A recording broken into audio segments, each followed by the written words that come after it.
পুনৰ উদ্ধাৰ গো ভৰ্তি বাহন এখন দুখন নহয় 5খনকৈ গৰু ভৰ্তি বাহন কঠীয়াতলী গো সুৰক্ষা বাহিনীৰ লগতে স্থানীয় ৰাইজে ধৰি কঠীয়াতলী আৰক্ষীক গতাই দিয়ে। এই গো ভৰ্তি বাহনসমূহ আৰক্ষীয়ে চমজি লৈছে। জানিব পৰা অনুসৰি নিশা প্ৰায় 11 বজাত তেলিয়াচকীৰ পৰা কচুৱালৈ সৰবৰাহ কৰা হৈছিল প্ৰায় 70টা গৰু। গো সুৰক্ষা বাহিনী আৰু স্থানীয় ৰাইজৰ তৎপৰতাত ধৰিবলৈ সক্ষম হৈছে এই বৃহৎ সংখ্যক গৰু। 2000 টাকা দিয়ে গৰু উঠাই লৈ যাওঁ। গৰু উঠাই লৈ যোৱা আমি এবাৰ আৰু লেবাৰ মানে লেবাৰ আপোনালোকে চাৰিলিবা মাল পাৰ কৰে হয় অবভিয়াছলি কোনোবা জড়িত থাকিব লাগিব আপোনালোকক আপোনালোকে উইদাউট ইয়াৰ মানে পিছত বেপাৰীজন কোন আছে জানেনে? বেপাৰীজন নাম বেপাৰীজন নাম কাদিৰ আব্দুল কাদিৰ। ইয়াৰ বেপাৰী নাজানো। হয়, ইয়াৰ বেপাৰী আব্দুল কাদিৰ। আব্দুল কাদিৰ তেওঁৰ ঘৰ সেই তাতেই। আপোনাক তেলিয়া কি কয়? তেলিয়া চুপুৰী। তেলিয়া চুপুৰী ন? তেওঁতো আগৰ পৰা এইটো সৰবৰাহ কৰি আছে। আৰু আপোনালোকে গৰু কেইটা আনিছে? গৰু কাৰ গাড়ীত কিমান দিছে? কাৰোবাৰ গাড়ীত আপোনালোকৰ গাড়ী কেইটা? 13টা আহিছে, কাৰোবাৰ গাড়ীত 14টা আহিছে, কাৰোবাৰ গাড়ীত 15টা আহিছে। হয়, সৰু পোৱালি মানে হয় 13টা আহিছে। কাৰোবাৰ গাড়ীত 14টাও আহিছে। এইটোৱে হয়, তেতিয়াহ'লে আপোনাৰ গৰু এনেই কিমানমান বয়সত আহিছে? সৰু পোৱালি বয়স কিমান হ'ব? 3 বছৰ 2 বছৰ। ডাঙৰ যিকেইটা আহিছে ধৰি লওক অলপ কম আহিছে যিকেইটা। বয়স কিমান? চবে গাড়ীত কেনেকৈ গৰু আহিছে কি ক'ব? আজি দেখা গৈছে যে বহুখন গৰুকে আপোনালোকে ধৰি পেলাই কামপথাৰত পঠিয়াই আৰক্ষীখনত অৱস্থা কৰিছে। হয়, নমস্কাৰ। প্ৰথমে আজি তেওঁলোকে গো তস্কৰী অভিযানটো আমাৰ কিছুদিনৰ পৰা চলি আছে। আমি সুদূৰ কাৰ্বি আংলঙৰ পৰা আমি গোটেই ছাৰ্ভে কৰি আহি পেলাই কোনফালেদি যায়, কেনেকৈ যায়, ক'ৰ পৰা গৰু আহে, তিনিচুকীয়াৰ পৰা আদি কৰি যিখিনি জেগাৰ পৰা গৰু আহে আমি গোটেই বস্তুটো ডিটেইলছ লৈ পেলাই সেইমতে আমি কেইদিনমানৰ আগত আমি বাইপাছতো ধৰিছোঁ। আৰু তেনেকৈ পেলাই এই পথেদি গৈ থাকে বুলি জানো কচুৱা হৈ পেলাই কাৰ্বি আংলং হৈ আপোনাৰ সুদূৰ মেঘালয় বৰ্ডাৰ হেৰি হৈ পেলাই বাংলাদেশলৈ যায় বুলি আমি সকলো তথ্য আধাৰত আমি গোটেই বস্তুটো এটা ছাৰ্ভে কৰি তথ্য এটা আমি গোটাইছোঁ। সেই অনুযায়ী এইটো কেনেকৈ বন্ধ কৰিব পৰা যায় আমি ব্যৱস্থা অনুযায়ী আজি যোৱা কেইদিনমানৰ আগত ধৰিছোঁ বাইপাছত। আজিও এটি ধৰিলোঁ 5খনকৈ গাড়ী ধৰি পেলাই ৰাইজৰ সহযোগত কঠীয়াতলীও ৰাইজৰ সহযোগত সংগঠন আৰু ৰাইজৰ সহযোগ নহ'লে গোটেই এনেকুৱা কিছুমান অভিযান সফল কৰা নহয়। ধৰি পেলাই তেওঁলোকক কি কৰিছোঁ, এতিয়া গাড়ী আমি পুলিচৰ আৰক্ষীক চঞ্জাই পেলাই তেওঁলোকৰ বিহিত ব্যৱস্থা লোৱাৰ কাৰণে আমি তেওঁলোকক নিৰ্দেশনা মতে সেইমতে আমি হয় গাড়ী 5খন ধৰা হৈছে। আৰু যিটো এনিমেল হাজবেণ্ডাৰী এক্ট যিটো মানে নিয়ম আছে 2020 কেটেল প্ৰিভেনশ্যন এক্ট যিটো সেইটো তেওঁলোকে ভংগ কৰিছে। যিহেতু এটা তেওঁলোকৰ নিয়ম আছে যেন 14 বছৰ শ্লটাৰ যিটো এটা তেওঁলোকক হেৰি দিব লাগিব, ভেটেনেৰীৰ পৰা এটা পাৰ্মিশ্যন হ'ব লাগিব, সেইটো নাই। 2 নম্বৰ কথা হৈছে তেওঁলোকে যিমান সংখ্যক গৰু নিব পৰা যায় এখন গাড়ী তাতকৈ বেছি আছে।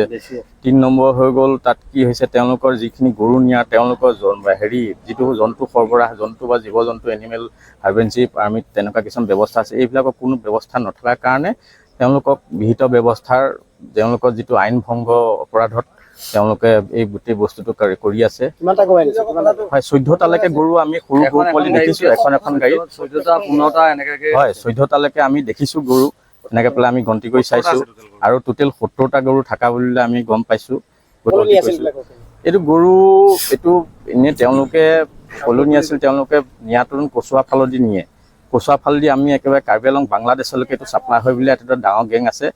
ইয়াৰ 8টাৰ পৰা ইয়াত ৰাতি 11টাৰ পৰা 12টা বজাৰ ভিতৰত মাজৰাতিত তেওঁলোকে বাংলাদেশলৈ ডাঙৰ গাড়ীত লোড হয় 6 চকা গাড়ীত হামৰিং হৈ পেলাই সেইফালেদি তেওঁলোকে মেঘালয় বৰ্ডাৰ হৈ পেলাই বাংলাদেশলৈ যায়গৈ।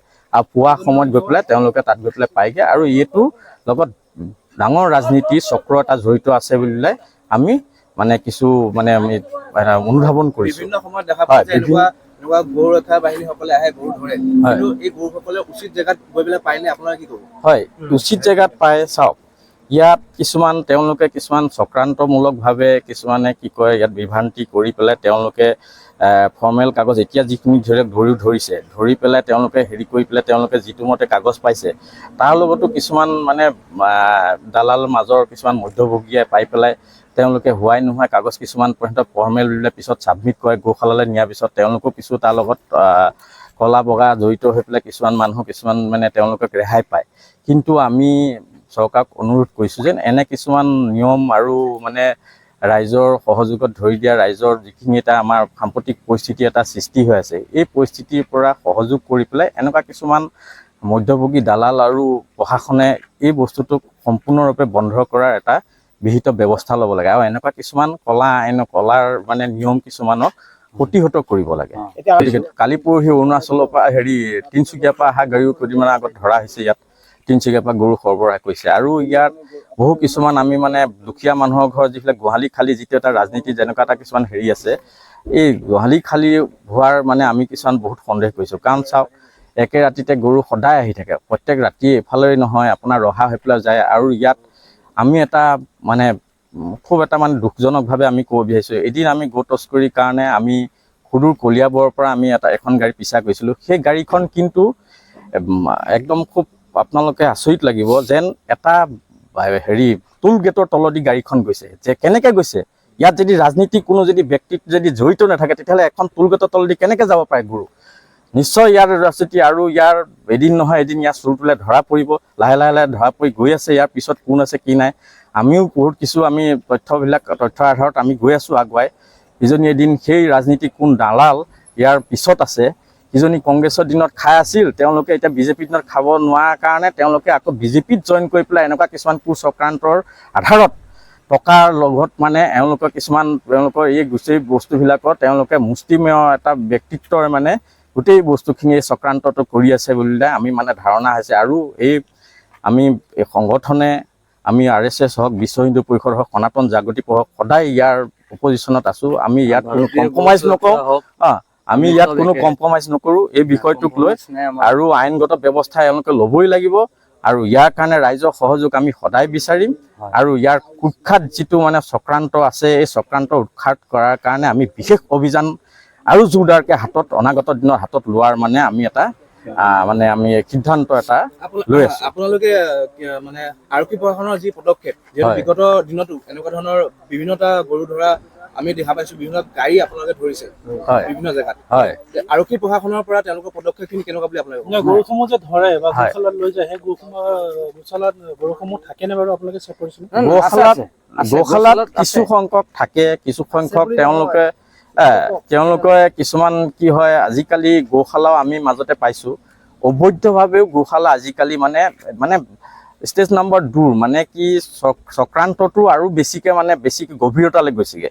তেওঁলোকে গম পোৱা হৈছে যে গোশালাত দিয়া হয় এইবিলাক কুখ্যাত যিবিলাক চক্ৰান্তকাৰী, তেওঁলোকে গম পাইছে এইখিনি গোশালালৈ দিয়া হয়। ঠিক আমি গোশালা তেওঁলোকেও মানে কিছুমান চক্ৰান্ত কৰি গোশালালৈ আমি তেওঁলোকে বিস্তাৰ কৰি পেলাই তেওঁলোকে তাতে নি পেলাই তেওঁলোকে আকৌ তাৰ পৰা ৰিলিজ কৰি নিয়া এনেকুৱা কিছুমান ব্যৱস্থা কৰিও আমি কিছু শুনিছোঁ।